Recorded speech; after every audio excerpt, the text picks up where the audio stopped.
Welcome, everyone, to a little preview of something we're really excited to bring you, which is going to be a brand new Patreon exclusive podcast. But you're getting this whether you're a Patreon or not, supporter or not, because we wanted to kind of test the waters a little bit. So if you give at the $2 level by going to perfectorganism.com/support or looking us up on Patreon, you will get access to this brand new podcast that we are calling Shit Show, the lighter side of Perfect Organism. And we are so excited about this thing. Jamie, you want to give us more details about it?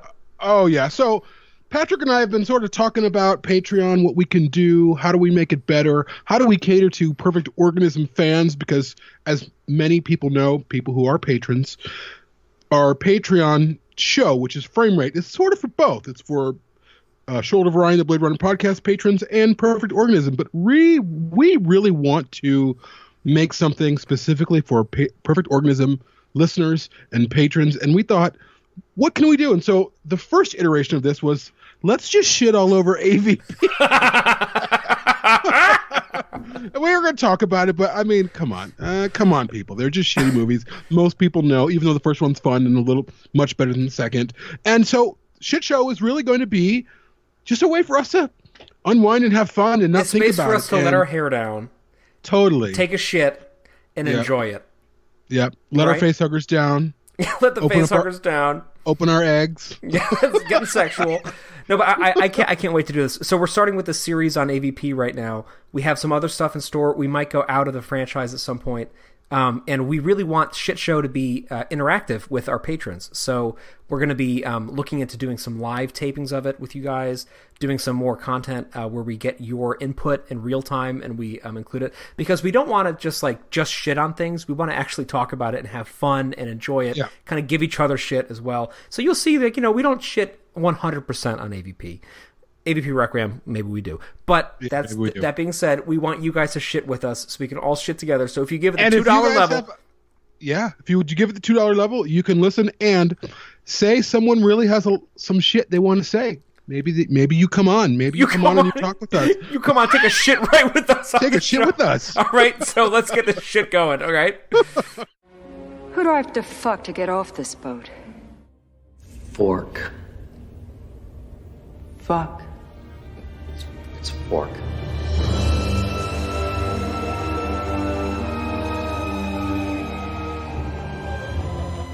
I like rocks. I love rocks. This is sweet. Don't tell me you two don't give a shit about rocks. But what you do seem to care about is gigantic dead bodies. Sweet. And I don't really have anything to contribute in the gigantic dead body arena!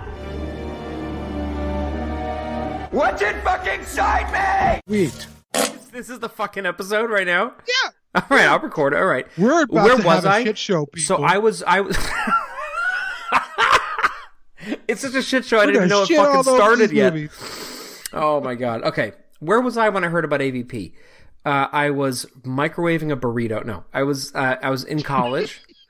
I was a sophomore in college, and I lost my shit about it. What year was this? 2004? 2004, yeah. Yes, I was in my 20s. Your late 40s. I had heard about it in 2003 when it was in production, and in Entertainment Weekly, and I remember being so pumped.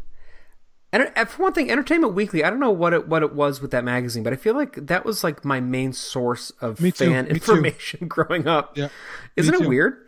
Entertainment Weekly and Premiere. Premiere was the pinnacle of movie magazines, and of course, they're gone now. Although I do have the collector edition of The Phantom Menace and those four. Really? All four of them. Yep. Just about mint condition. Yo. Yeah. See, but by the time Premiere went under, it was I wasn't the right age for it. I feel like for me, Entertainment Weekly. Also, my dad had a subscription to it, so I just got every single and so I was pretty much in the know, And when this came out, I freaked out because, as you know, I've always been a huge comic fan, and the AVP comics have been somewhat hit or miss lately, but especially the early years of it, they were just fucking legendary. And I was so excited to see it. It seemed like such a fertile ground for a movie to be made. And reading the comics, in my head, I'd had this vision of what they would be like. I really saw it. So I was prepared for something that was a little bit different than what we got. But I was very excited. What about you? I do remember not so much being excited about it. I was excited that the alien was going to be on screen again. At the same time, I felt a little bit like a prophet because I knew it wasn't going to do that well. I mean, it made a little bit of money, but it didn't make a lot. You and your fucking biblical shit. But Sigourney Weaver went on record. This was before Alien Resurrection, I think. And she said that, someone had this idea about crossing the Alien and Predator, and she goes just shitting all over it. And I was like, amen, sister, amen. And unfortunately, I think, yes, probably in a comic version, they work really well. I'm not that big of a comic reader. I think the idea is shit. At the same time, if people love it, that is awesome. I wish I did. I don't. I just think Alien is really high concept. Predator hasn't really been high concept. Alien has been very loaded philosophically, all of those things that we always discuss when we talk about Alien. And they took it and they dumbed it down to make it this beast that fights some other beast. And I was like, this isn't why I go to the movies to see this thing. I go to the movies to see the human journey. I don't go to the movies just to, I want to see the creature and that's it. But AVP, the first one, was watchable. It was watchable, but let me stick up for a minute for the comic book readers tuning into this show for a second, okay? Go ahead. I see what you're saying, Jamie. As somebody who's uninformed, I can understand that. But I have to say that what was great about those comic books, so the first one came out in 1989. That was the first time there was a crossover story. And it's one of those things that on paper looks like it would be funny. It looks like it would be a Freddy versus Jason situation. And it was not. It was actually really literary and really interesting. And I think that the gravitas of the Alien franchise kind of helped the Predator franchise to be a little bit less gimmicky and a little more interesting. There was this whole mythology around the clans and around the hunting tribes. And are you taking fucking pictures of this while we're recording? I am, people. I just want to take a photo of us talking about shit. I'm kidding. There were all these, the mythology of the clans, the mythology of the hunting, the mythology of the planet colonization. There was all of this really interesting sort of tribal culture that they went into, and I found it really great. That being said, I was introduced to this crossover concept as a child who was reading comic books every week, so I was that totally could be part of why it kind of imprinted on me. But I do think that as a concept, when it's done well, it can go really well, and that's why I think if we ever see a series on this. I think I'm hard rolling. There's the potential for it to go. You're just hard. You're not rolling your eyes for it to go very well. But anyway, the first one is watchable. I agree. But when you first saw it as a 52-year-old, and we're only going to talk about the first one. Yes, we're only talking about the first one tonight. Okay, the Requiem episode. We're going to be drunk.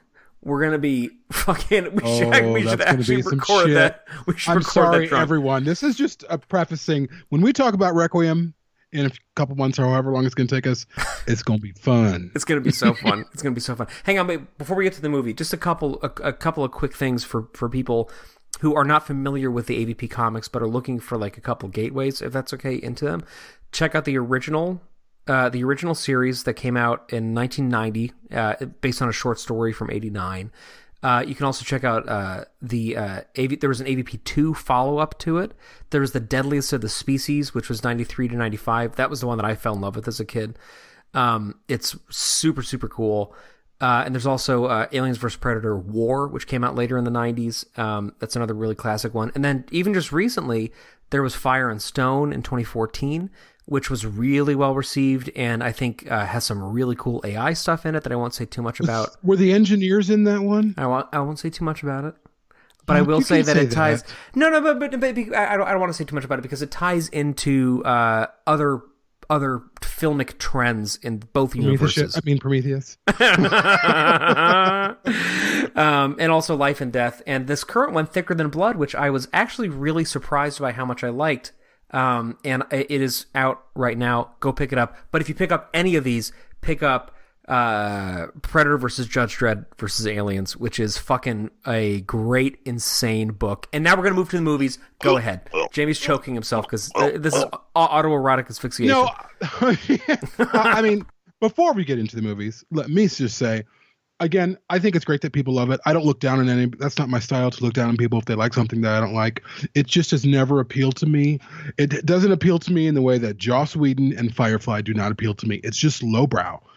For me, that is not a judgment on anyone. And I think, just to be clear, Perfect Organism as a podcast has really tried to create a space where you can like something without being stupefied for liking it, without feeling dumb for liking or made to feel dumb. It's a show. So we're making a show for people who are intelligent and for fucking morons who like garbage. like bullshit. But I will be unequivocal about it. I think the concept is ridiculous. Now, that doesn't mean in the comic book form it can be gripping and really interesting. Comics have never really held my interest that much. I was raised on movies. I was raised where we were watching movies almost every day as a child. That's just and the movies that I saw, even though the first AVP I thought it was watchable. It was fun. They kind of nodded to Ripley and it was pretty intelligent for being what it was. They made some interesting choices, but largely it was just kind of like set piece after set piece, and the alien finding the predator finding the alien, and then the humans were kind of side characters. They weren't humans. It was not about humans. It was about the creatures, which I guess is the point. For me, to be fair, it's not aliens versus predators versus people. At least it wasn't. What is it? Alien versus Batman. Like, that's the thing too. That's fucking awesome. Devolving it's Batman versus aliens, and yes, that is shit. No, it is. You've never read it. Shit. You've never read it. Well, I watched that short film, and it was ridiculous. I'm not talking about that. Hang on, I got to sneeze. Wait a minute. Okay, yeah, I haven't read the comic, but how is that good? It's good. How is that good? How did an alien end up in Gotham It's City? Ridiculous, but it's good. Because you know what? Because comics writers are some of the best writers working today, because they churn out a shitload of content it has to hold up continuity, it has to be inventive and interesting, it has to pick up where other people leave off and then keep it going stylistically and aesthetically while still forging ahead. And I think that when you put comic writers in a bizarre situation like that, like where you're crossing over these two incredibly unrelated franchises, a good writing team and art team will make something really interesting out of it. And I think, give it a chance. And again, let me also say, and I try and say this a lot, enough. Just because you don't like something doesn't mean it's bad. I don't like the concept of AVP. I don't. For me, I do think it's bad, but that doesn't mean it's bad in general. That doesn't mean it's shit. It doesn't appeal to anything in me. That's fine. Yeah. But we'll talk about the movie specifically, because I don't want this to turn into I'm defending this movie, because I don't need to defend it, because I don't love this movie or anything. And so before we go any further, like Jamie's apologizing a lot. Okay, he's not apologizing to me. I hear voices of criticisms towards me. As I'm talking, I don't know who's all going to hear this. This is only available exclusive to Patreon. If you're not a patron, well, when did you? So 2004, right? So it came out in August of 2004, and I'll give you my memories of it. So I was on vacation with my family. This was after my sophomore year of college, and we were in Florida. And we had this movie theater because my parents have a condo in Florida that growing up we would go to for like every vacation. We'd go down there, and there was a movie theater like right across the street from it, which was perfect for me because as an awkward teenager who like would look for any excuse possible to not hang out with my family, I was just at the movie theater all the time, and because I love movies. So I saw a lot of movies down there, and this was one where there was like my family knew what a big deal this was for me, and they very kindly agreed to go. We all went together. And I was like inconsolably upset about it afterwards. I just thought I was just so let down because I felt like the gulf between the material and the comics as it was treated and what I saw on screen was so wide. And I really picked up on what you're saying, which is that as a concept, it's really stupid. If you don't do something interesting with it and you don't do something really character driven with it, it's just kind of it's like, it's a half-assed monster movie, Yeah. Which is unfortunate. I was not let down. I knew exactly what I was going into. Right. I knew that it wasn't a concept I was interested in per se. Like I wasn't like, oh my God, I've been waiting for this. Unlike our good friend Aaron Percival, who we'll probably talk to eventually on this series, who it was a concept he was very interested in. And he was also like you, let down. Yeah. And they've said to me before, we think a really good AVP film could be made. That's probably possible. Is it probable? Are they ever going to make another AVP film? No, it's over. They will never make another AVP film. Oh, definitely not. Given both of those franchises currently. Yeah, and the last Predator film was just beyond garbage. Bad. It was putrescence. That was, refuse. Nicely done. Yeah, it was shit. That was a very bad movie. I will say with the first AVP film that even though I was hugely let down by it and I kind of avoided it for a few years afterwards, over time I came around a little bit on it. And I was able to sort of watch it again and kind of laugh at it, which is good because then it's healthy. You know, it means that you're able to, like, you're not avoiding something. AVP Requiem I have never come around to, as you know, and as I've said many times, I only saw it opening night and then I never saw it again. Like, that is a movie that I am avoiding because I hate it so much. Mm-hmm. Aliens vs. Predator, I like saw... Prometheus. And the score for Alien 3. No. That score in 2015. It is too good to talk about is the problem. You're going to hear that in 35 years. Alien vs. Predator, the first one, I think is a movie that you have to just watch it for what it is, and if you're in the right mood for it and in the right setting for it, it's actually pretty fun. It's a rare movie where the less you think about it, the more enjoyable it is. And it's not so stupid that it falls apart in that situation. There are some movies, like Transformers movies, right, where they are so stupid and boneheaded that even with the sound off, it's infuriating to watch. And people pour out money to that shit because it's entertaining. Go ahead. Yeah, and because it's like escapist and that's what they grew up with and it's comforting to them, and I get that, and it's fine. Mm-hmm. But with Alien vs. Predator, like it's a movie that is perfect for this scenario. And this is a scenario that we live out quite often in our household. Both of my kids fucking love that movie. They love Alien vs. Predator. They play the scene. They act out the scenes from it. They love the face-hugging shit. They just love that movie. And for them, it is a really easy Alien property to watch because it's not very scary. It's PG-13. There's not that much gore in it. And it's very creature-centric, and that's what you want when you're a little kid. So it is a great movie to put on when it's a Saturday night, the kids want to see a movie, you want to watch an Alien film, and you can put it on kind of half volume while you're also playing with action figures and hanging out, and you can look up and see some awesome... That's not an Alien film. It's some kind of film, but ain't no Alien film. A film that has xenomorphs in it. You know what I mean? I just want to watch something that has the xenomorph in it, and it's great in that situation. It is not a movie that I can ever sit down and genuinely pay deep attention to, but I think if I'm in the right place for it, it's a really enjoyable movie to watch. Yeah, to be honest with you, the performance by Sana Lathan, is that her name? I thought her performance was fantastic. She wasn't over the top. She was earnest in her performance. She conjured a little bit of Ripley, but she was her own character. They didn't try and make her Ripley. Mm-hmm. You could tell that Paul Anderson really had a lot of respect for Ripley, so he funneled her a little bit, her strength in her, but she wasn't Ripley.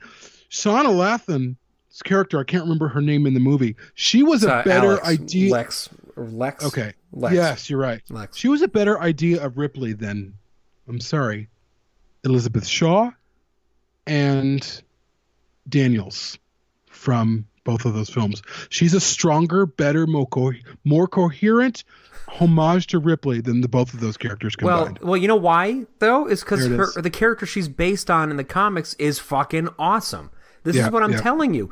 And it is a fully fledged character that goes through transformations over time and becomes one of them, and it's a great character. And that's why that was a really well-written character. That I think that Sana Lathan is an underrated actress. She was in Contagion. She was really good in that. Yes, Contagion's a great film. Yeah. She's a super good actress, and she's used really well in this. I think that the lead in it, Raul, what's his name? Raul Boner? We'll say Boner. I think Raul Boner. Raul Bova. I think he's terrible. I think that like the performances in this movie are very uneven. I think Lance Henriksen is super awkward in this movie. Like I feel like he's kind of phoning it in. I don't. That was part of my. I know that Paul Thomas Anderson, or not Paul Thomas Anderson. It's another director. I always get those names. It's Paul Anderson. W.S. Anderson. Yeah. Yes. But I know that he always had wanted to make an Alien film, and in fact, if you want to see his best film ever that conjures the spirit of Alien, almost shot for shot in a couple scenes. Event Horizon. Event Horizon. Yeah, really that's good a fucked film. Up movie. It's I don't really think it's a fucked up. really good movie. I think it's a movie worth seeing, and Yes. it's a movie that has a lot to say. I don't know if it's like a great film, but it's No, I a don't think film it's a great that, film either. I think it's good. I think it's solid. I think yeah, it's a I think it's solid really film. it's an interesting. That would be a fun frame rate. That would be a fun frame rate because Oh, that for movie has some sure, crazy for sure. history too with the lost cut of it and all of the like missing footage of the super gory scenes and shit. Yeah, but even yeah. even the version that we have is like incredibly hard to watch. It's disgusting. Yeah, it is very hard. I remember after the screening of it I saw in Chicago, I was disturbed for days. I had like nightmares. Yeah, it's a very disturbing movie.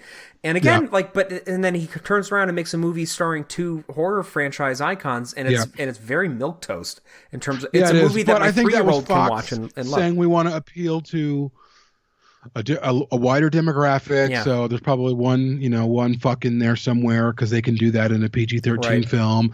And it was the beginning of Fox trying to bring back the franchise while watering it down at the same time. I mean, really, Prometheus was going to be PG-13 until fans got outraged by it, and they changed it to R. But I think there's only 1 or 2 F words in there, and not a lot of gore, to be honest with you. In Prometheus, Yeah.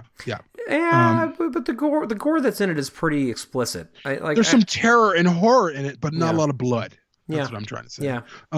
But I really, again, to get back to the character of Alex, is that her name? Lex. Lex. Okay. Yeah. I really, really enjoyed her character. I really did. I felt like she was intelligent. I didn't feel like, oh, it's just ridiculous. She's ridiculous. I didn't feel like, I thought her dialogue was good. She was well performed.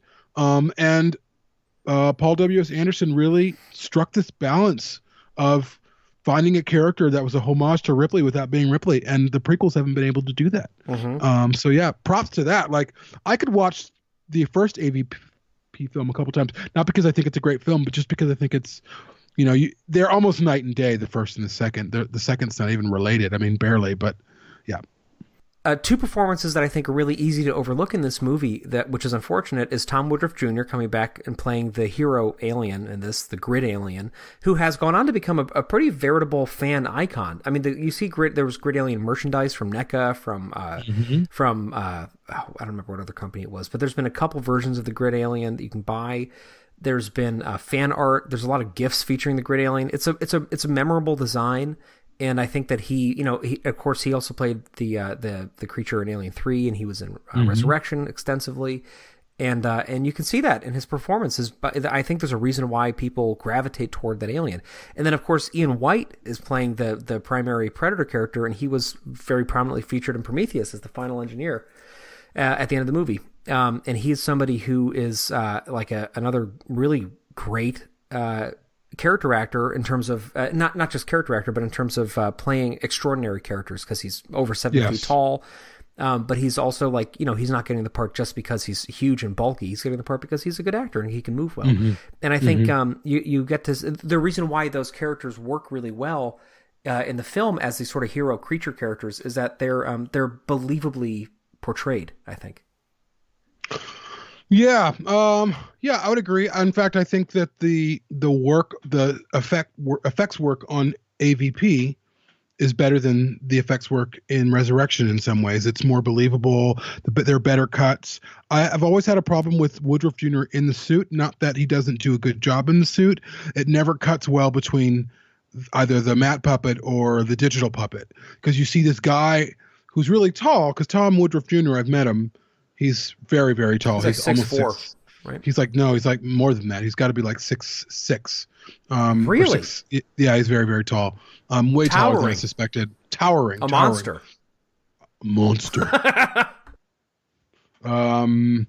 But I feel like his what do you call that? Your body. You're when your groping, body you're groping your breasts right now. I don't know what that's.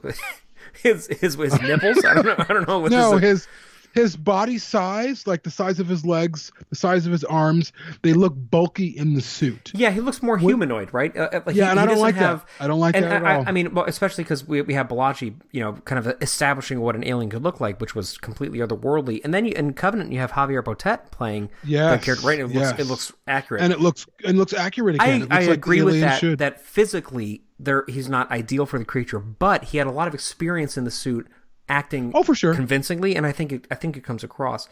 And I also think that you're right. It's his best performance as Alien. I think you're right, and I think that I absolutely agree with you. And I think that the effects also are really worth talking about, because this, of course, was ADI, and this was their fourth Alien film, right? Alien 3, Resurrection. Yes, so AVP. So this was their fourth time around. This was 20 years into their history of making Alien films, and it shows. They really knew what they were doing. And Resurrection, where they had this huge effects budget and they tried a lot of new things out, some of it feels kind of overwrought to me. I mean, the newborn being a great example of that, but also just like the creatures were so wet, and it was kind of so like over the top. And their hands were like the xenomorphs' hands were like almost distended, like frog hands. They didn't even. I know that there was a mix of DNA, but I don't like where they took those hands. They just looked weird. They didn't look like Xeno hands anymore. I don't like where they took those hands. They're like these distended, where the fingers are kind of squished together and pushed out at the end. It was just it's a weird design. It's a weird design. But I feel like the creature in AVP looks great. I think that like the cool fossilized tail looks really good. And I think that you get to see them do a really great job. You see this amazing queen alien, right, which we haven't even talked about yet, which looks incredible. It is incredible. And then, of course, I think that the digital compositing was also super well done. And I think that sequence that I love to talk about, which is like my favorite shot ever of the fucking alien queen chasing Lex through the whale skeleton, like it looks really good. It looks stupid and funny, but it looks it looks convincing, Yeah. And of course, James Cameron could not make the alien queen run convincingly in his masterpiece of a film, because there were 1,000 people operating this ungainly puppet that didn't make very much physical sense. And it's clear from, if you look at it too closely, that what you're watching is a puppet. Whereas I really feel like in AVP, they got past that by having extremely realistic puppetry shot up close and with extraordinary animatronics, etc. And then really good, clear digital compositing and CG. And I think that it's like they had watched Alien 3 and thought, we can't do this again. Like, let's not let that happen with the fucking compositing. And then you look at, of course, Requiem, and it is like garbage. It's like, what the hell happened? They went back on every single aspect of what I just said. Well, yeah, and I think the problem with, of course, it's not ADI. So I'm not saying ADI screwed it up, but I'm saying that whatever their fucking company. What wasn't ADI? AVP Requiem. No, they were on AVP Requiem. That was them. They were? Yes. But they've also went on record saying that there was no money. Okay. They had no money. They used a lot of the same suits that they had to repurpose for Resurrection, from the first AVP, which is why a lot of it's in the dark. A lot of it's just black. But also I remember the Xeno looking like those weird jagged teeth that look like they're really far apart, and you could see through the Xeno's mouth. Like, I was like, this didn't even look like the Xeno anymore. It looked like Pumpkinhead. Yeah, it did look a little bit like Pumpkinhead. It was terrible. We don't need to talk about AVP Requiem, but I'm surprised though that they worked on that. I'd forgotten that. I thought it was just the company that the brothers co-owned, but I guess not. Anyway, that being said, I think the effects in the first AVP film were really good. It's shot more cartoony, but it's effective. Yeah, it's definitely. It takes itself seriously, which I can appreciate. It's not very tongue-in-cheek, whereas the film we shall not speak of yet is very like tongue-in-cheek and ridiculous and over the top. But I really felt like the first AVP film took itself seriously, and it was like trying to be the best it could be. And it unfortunately didn't have that great of a story, and it was a film that was built around the set pieces as opposed to a film that was built around the story. But yeah, I think that for what it is, it's enjoyable. Sure. And I think that what's kind of a missed opportunity with it is that there were deviations from the comics that Anderson and his team took that could have been really interesting. So, for example, there's this whole Lovecraftian thing going on where is this sort of this callback to At the Mountains of Madness, which is an incredible novel, where there's this this underground horrible place deep in the Arctic. And I kind of like how they said it there. They said it in this like Arctic tundra underground with this like mysterious, this underground discovery. And that could have been really dark and really fascinating if there were any suspense in this movie, which there's not, and that's why little kids can enjoy it, really. Right? But there could have been a ton. It could have been really like, instead of just like, let's go down there and see what there is, it could have been really frightening. That could have been really cool. That scene where they're in the sacrificial room, essentially, with the bodies on the... I thought that was a pretty interesting scene. I thought visually it was pretty creepy with the eggs popping up. It wasn't scary, but it was creepy. It was like, this is like... It was well planned. It was unexpected. And if it had been handled in a more kind of serious way, it could have been kind of terrifying, I think. And I feel like a lot of the movie is like that. A lot of the movie is, it seems like Anderson was kind of stepping back from what he had done with Event Horizon, probably because the studio was telling him to. But you can still see like the kind of devious, dark sensibilities there, because he kind of goes to those places, then he kind of like steps it back a little bit. I also thought the Ancient Aliens thing was just ridiculous, but I thought so too. Yeah, but, and that's really, those types of things are really like, just tell the story you're going to tell. You don't need to go that far. Yeah. Which, funnily enough, what other film did that too? Prometheus. Yeah. I mean, There's this tendency, I think, in a lot of films to try to explain everything and to try to justify everything. If they had set this not on Earth, they wouldn't have needed any of that. I really think that if they had just done what they had done with The Predator, which I think was really good, then I think that they would have, because that takes place in this alien environment with these prisoners. Everything's different and strange. Mm-hmm. They don't need to get into the whole mythos of what's going on, the societies that they came from, why they're here. They just sort of like, you just know that they're prisoners who were kind of dumped at this site, right? If they had taken that route, if this had been set like the comics on another world, in a different place, in a different time, could have been the distant past, who knows? Then you're immediately, you don't have to justify everything. Part of why I think Star Wars, like something like The Mandalorian, works so great is because you don't have to justify every decision. You get the sense that there's this unlimited universe out there, and that like, it's okay, you don't have to have everything explained to you. The second you put something on Earth, you have to justify it, right? And that's, and to me, that whole Earth setting, and I know for years, some people are like, oh yeah, Earth War. No. As a writer, as a storyteller, as someone who understands films, when you set films like these on Earth, it just waters it all down. It dumbs it all down. You have to explain everything. It's just like, I don't want to see aliens running through New York City. I think it's ridiculous. The best setting of these creatures, and Predator 2. I mean, like Predator 2 is in LA. It's hilarious. It's so dumb. It's just awful. I love Predator 2. I do too. I love it. Like, I'll watch it, but it's terrible. Danny Glover sweating through his shirt in Predator 2. It's like my favorite fucking meme. I love that. Yeah, but that movie is funny in that way too. Very gory too. Oh yeah, but I just don't think unless it's an Earth that's 300 years from now, that's very aesthetically different, that's a foreign world to us, I don't want to see any Predator or Alien film on Earth. I don't need to. We don't need to be like, oh, look, there's a Predator. There's an alien in the Statue of Liberty. I mean, like, Statue of Liberty. There's an alien on the Lincoln Monument. Like, that's what they'll do. Swatting at helicopters like King Kong. Oh my God!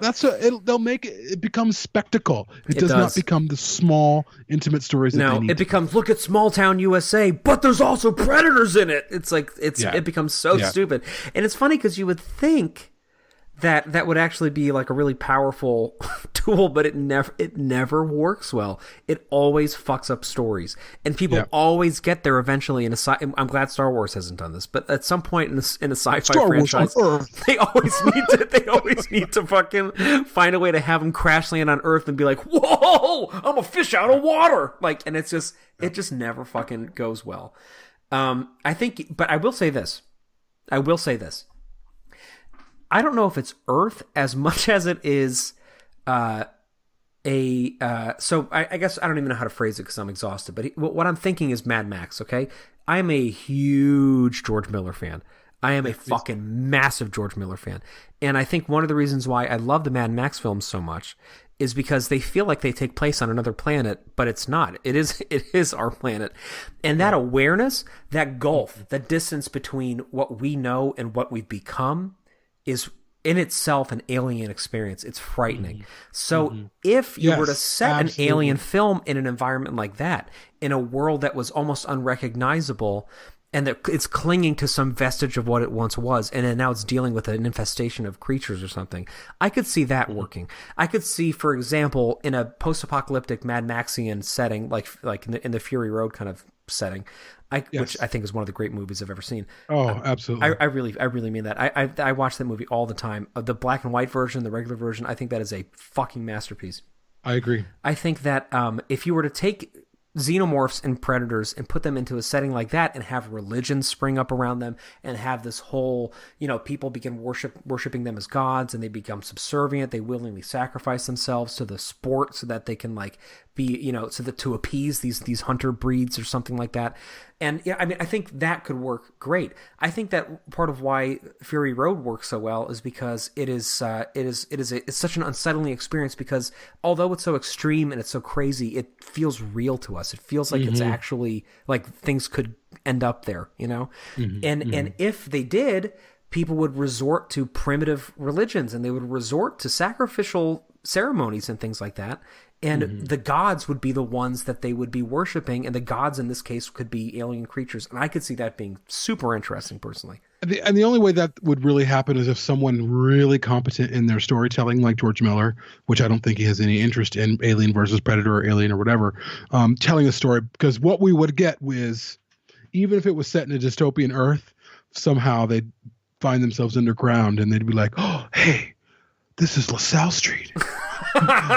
my grandfather used to go to work every day. Like, it would just be some stupid 405?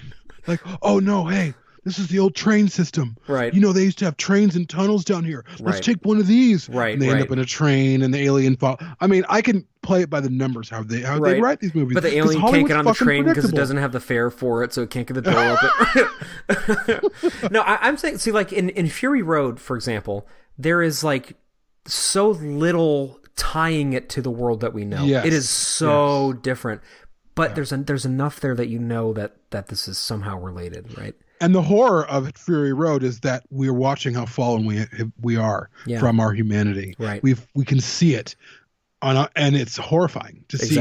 Exactly. Or that devolving from what we could be to what they became. And it's so believable, which is why it's so fucked up. And so I'm just throwing Fury Road out there. I think that is a template for an AVP film that I think if you gave that to somebody competent would do a great job. That being said, I don't think somebody competent would touch AVP with a 10-foot pole, because it is almost an impossible thing to pull off. And because no studio is going to fund that, because who's the fucking audience for that, right?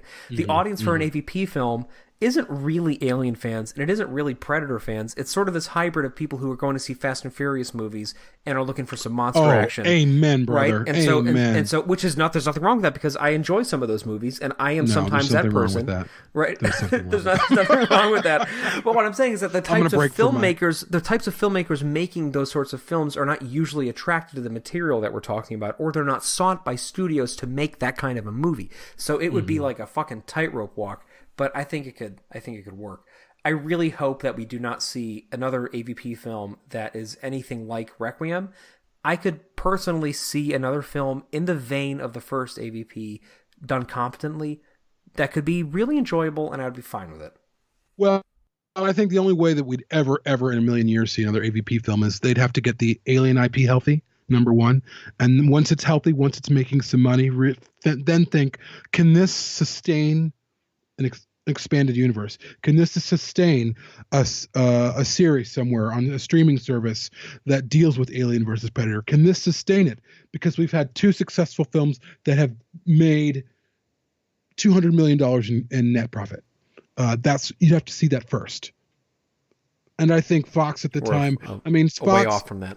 As much as there's been so many films from Fox that I've loved over the years, which of course were the original Alien trilogy. Fox fucked that series, fucked the Alien franchise over and the Predator franchise over. They had no idea what they're doing from beginning to end, except for the old guard back in the day that could take risks, that could give the film to people like Ridley Scott, James Cameron, and David Fincher.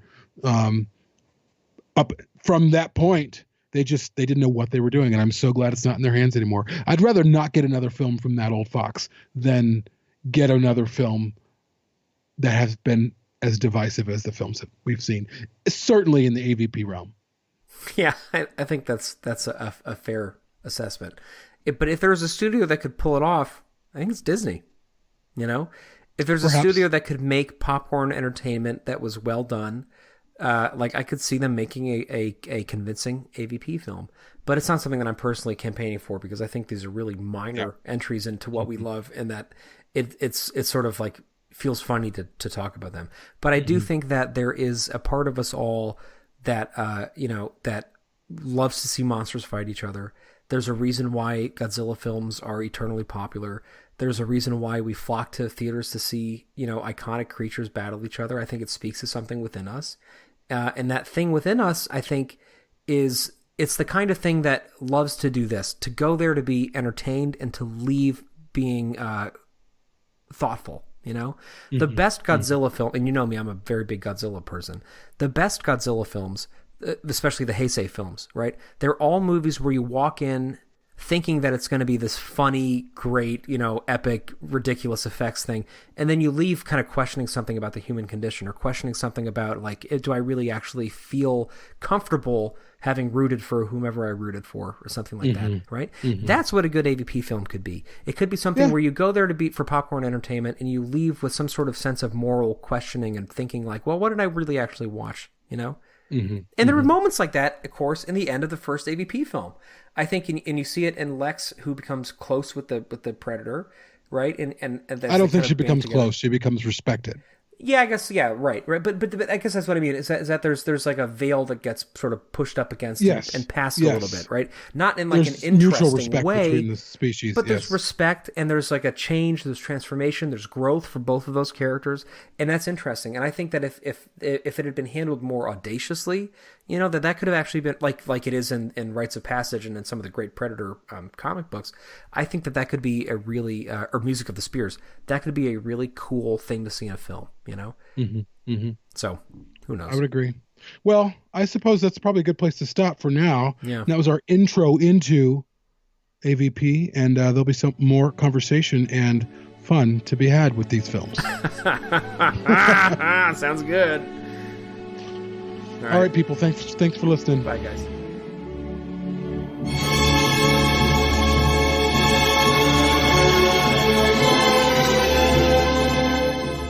For more on Perfect Organism, the Alien Saga podcast, please visit perfectorganism.com.